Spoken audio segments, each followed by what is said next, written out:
Hello YouTube family, मेरा नाम है आदित्य और आप लोग देख रहे हैं दी डेवऑप्स गाइड। आज के इस सेशन में हम बात करेंगे third type of special file permission के बारे में, जो कि है स्टिकी बिट। तो क्या होता है स्टिकी बिट? लिनक्स में day to day task perform करते समय ऐसा पॉसिबल है कि कोई यूज़र अनइंटेंशनली या गलती से अदर यूज़र की फाइल और डायरेक्टरी को डिलीट कर दे।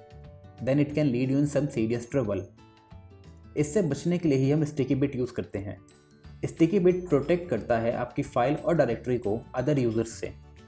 Unlike other special permission SUID and SGID, जिनमें small s and capital S use करते हैं, स्टिकी बिट के केस में हम small t and capital T use करते हैं।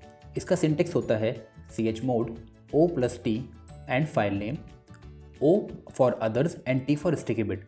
ऑक्टल के अंदर हम chmod +1000 यूज़ करते हैं। अगर हमें स्टिकी बिट रिमूव करना है तो chmod O-T। स्मॉल t का मतलब होता है उस फाइल या डायरेक्टरी के ऊपर स्टिकी बिट के साथ एग्जीक्यूशन परमिशन भी है, और कैपिटल T का मतलब होता है सिर्फ और सिर्फ स्टिकी बिट ही असाइन है। इसे एक लैब से समझते हैं। बाय डिफ़ॉल्ट टेम्प लोकेशन के ऊपर स्टिकी बिट सेट होती है। Read write and T means sticky bit temp के ऊपर। इसका मतलब हुआ कि अगर टेम्प के अंदर हम कोई फाइल या सब डायरेक्टरी क्रिएट करेंगे by user Aditya, so Aditya user ही उस फाइल को डिलीट या सब डायरेक्टरी को डिलीट कर पाएगा, कोई अदर यूज़र उसे डिलीट नहीं कर पाएगा। इसे हम टेस्ट करके देखते हैं। तो मैं आदित्य यूज़र से टेम्प के अंदर एक फ़ाइल क्रिएट करता हूँ। पहले टेम्प के अंदर चलते हैं और फाइल का नाम देता हूँ मैं file1। ओके, हम चेक करते हैं। फाइल क्रिएट हो गई, ls-l एंड ग्रैप फाइल 1। हमारी फाइल क्रिएट हो गई है। इसका ओनर कौन है? आदित्य है। अब मैं यूज़र जैक के अंदर लॉगिन लेता हूँ और इसके अंदर चल के इस फाइल को डिलीट करते हैं, फाइल 1 को। तो ls-l पहले चेक करें कि ग्रेप करते हैं इसके ऊपर फाइल 1 है कि नहीं है। फाइल 1 अवेलेबल है। इसे अब मैं कर रहा हूँ rm-rf and file 1 can not remove, operation not permitted. Reason sticky bit, temp के ऊपर स्टिकी बिट असाइंड है और उसका ओनर है फाइल का आदित्य, इसलिए user Jack who is a other user, इसको ऑपरेशन अलाउड ही नहीं होगा। क्या होगा अगर मैं स्टिकी बिट रिमूव कर दूं टेम्प डायरेक्टरी के ऊपर से? उसके लिए मुझे रूट से एक्सेस करना पड़ेगा। ओके, अब हम रूट में आ गए। स्टिकी बिट रिमूव करने के लिए दो तरीके हैं। पहला है O-T और दूसरा होता है ऑक्टल वे -1000। मैं भी -1000 से करके दिखाता हूँ आपको।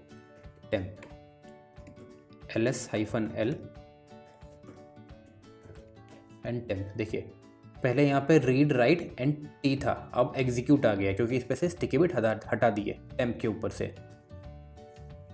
अब अगर मैं फाइल 1 को डिलीट करता हूँ जो कि आदित्य यूज़र ने क्रिएट करी है, तो क्या हम ऐसा कर पाएंगे? सेम फाइल अब डिलीट हो गई, जिस पे पहले आ रहा था can not remove, operation not permitted. वही फाइल स्टिकी बिट के हटने के बाद डिलीट हो गई अदर यूज़र से, जस्ट बिकॉज मैंने यहाँ से स्टिकी बिट रिमूव कर दी है। बेटर रहेगा मैं इस पर स्टिकी बिट वापस रीअसाइन कर दूँ। तो कमांड होगा हमारा chmod +1000, या हम इसको सिंबॉलिक वे में भी कर सकते हैं O+T। और मैं आपको एक और चीज़ दिखाता हूँ, यहाँ पे -v लगा देते हैं, वर्बोस।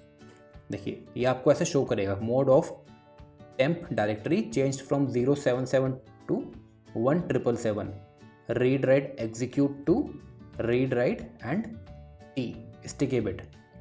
अब अगर मैं फिर से कोई इसमें यहाँ पे फाइल क्रिएट करूँगा, आदित्य में चलते हैं और cd temp, यहाँ पे touch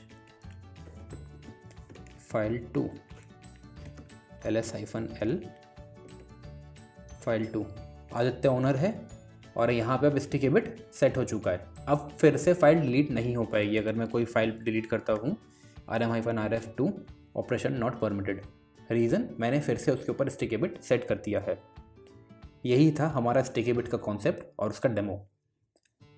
I hope sticky bit अब क्लियर हो गया है और इसी के साथ हमने तीनों स्पेशल परमिशंस कवर कर ली है. I will add the link in the description box. Meanwhile, do practice, go through the playlist of Linux for Beginners, ask question in the comment section. Thanks for watching, like and subscribe. Bye.